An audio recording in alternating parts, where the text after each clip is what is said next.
Good evening, my name is Russ Williams, and tonight I'll be presenting a usability evaluation conducted on Macy's.com. Macy's is a large retail company and uses Macy's.com as its flagship website to connect with a large consumer base. Since the website reaches out to so many customers and serves to generate a large amount of profit for Macy's, it's vital that customers are able to use the website and perform their tasks easily. For this evaluation, several methods were used. The first included an extensive use of Macy's.com to become familiar with it. Next, a user survey was distributed via Facebook with a sample size of 16 and an average age of 39.5. Primary goals were determined to be browsing and purchasing products. Following this, user testing with 5 participants was performed in which users performed predefined tasks related to the primary user goals. Finally, a heuristic evaluation was conducted in which global issues, which are pervasive throughout the website and cause systemic problems, and local issues which are more confined within a web page but still pose user experience obstacles was conducted. The first issue relates to layout, which is the arrangement of information, graphics, and functional elements on the screen. It's important to take into account user frustration, cognitive load, and screen real estate when evaluating layout.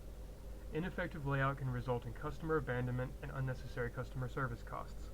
It's important to note that several users noted that Macy's.com was overwhelming during testing. This is an image of the Macy's.com homepage. This was the location at which most users expressed that they felt overwhelmed during their interactions with Macy's.com, although it wasn't the only time they said so. As shown here, the homepage bombards the user with an onslaught of information and options ranging from navigation bars, numerous sales, and several images.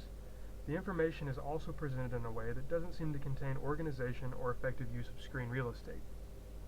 Items are smashed together in a non-coherent manner, and it's unclear at times what is actually clickable. The massive amount of information extends below the page as well. Information presented in this way can be frustrating and confusing for users and does not leave them with a clear point of where to start. The Hick-Hyman law, which states that a user's reaction time is dictated by the number of options available, is applicable here. With so many options and information presented, it increases the time it takes a user to find where they're going, as well as increasing the chance of a customer abandoning the website entirely. This is an example of the featured sales page.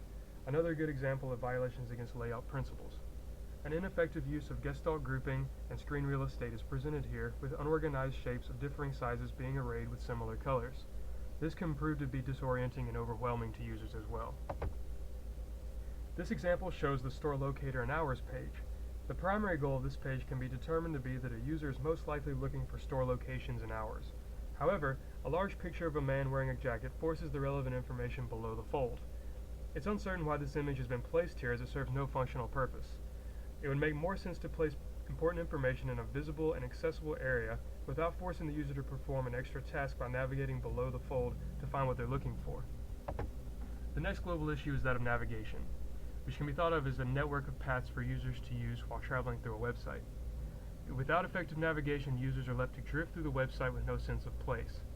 Navigation should always provide easy and meaningful ways for users to know where they've been and where they're going. Perhaps the most used navigation structure of the website is the product navigation system, a portion of which is shown here. For each category, the user is again bombarded with more options. The information is presented in a way that seems to tell the user that the navigation structure is massive and unorganized. Different categories of information are also presented in a similar fashion as well. For example, products, brands, and buying guides all have the same font and placement within each window, requiring effort from the user to discern what is what. A more organized and condensed navigation structure would benefit the user experience. At certain times within the website, it's possible for the user to view several navigation bars. Here, a total of 5 are available. This adds more unnecessary load to the user cognitive resources and gives the user another reason to feel that the website's overwhelming.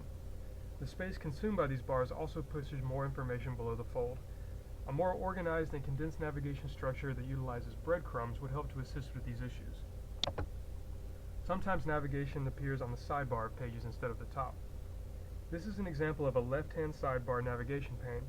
At first glance, there's 3 headings. One large Our Stores suggests that all the information regards to Our Stores. After this, the remaining elements seem to be classified under About Us and Shopping Services, although the labels do not seem to relate to the headings. It's unclear to the user why some elements have been placed in certain colors within the sidebar as well. They seem to alternate at random. It's also unclear why 2 elements are named Visitor Services, and these have been placed in dark gray bars with white fonts. Finally, there are redundant links. This Week in Stores, and Catalogs both take the user to the same page. All of this culminates in a navigation structure that can leave the user feeling lost and confused about how to complete their goals. Next, we'll take a look at some local issues on the home page. The first example shows a situation that frustrated users during testing. Due to the massive size of navigation menus, the instant drop-down option causes the navigation menus to overlap important information on the screen and can be frustrating to users. The second image shows a carousel located at the top right of the home screen. Carousels can pose problems to websites because they dynamically change and distract the user while also causing the page to slow down while loading due to extra content being processed. Here, the top image shows another example of the user being distracted by content that has been placed in their bag. While distracting, it also obscures other information on the page due to overlap. Finally, the last image shows an accessibility issue on the home page. The website provides easy web browsing for visually impaired customers, which is a good thing. Unfortunately, it's located at the very bottom of the home page. It's likely that if a user has trouble seeing, they will have trouble finding this option. It also forces them to navigate through the rest of the page's content in order to find it, which can be fatiguing or virtually impossible for a visually impaired user. Overall, because of the wide consumer base that uses Macy's.com, the site should be usable, understandable, and guide users to their goal. The primary issue based on this evaluation that faces Macy's.com is that it overwhelms the user with options and information. Addressing these issues will allow users to use the website more easily, increase customer traffic along with revenue, and reduce customer service costs.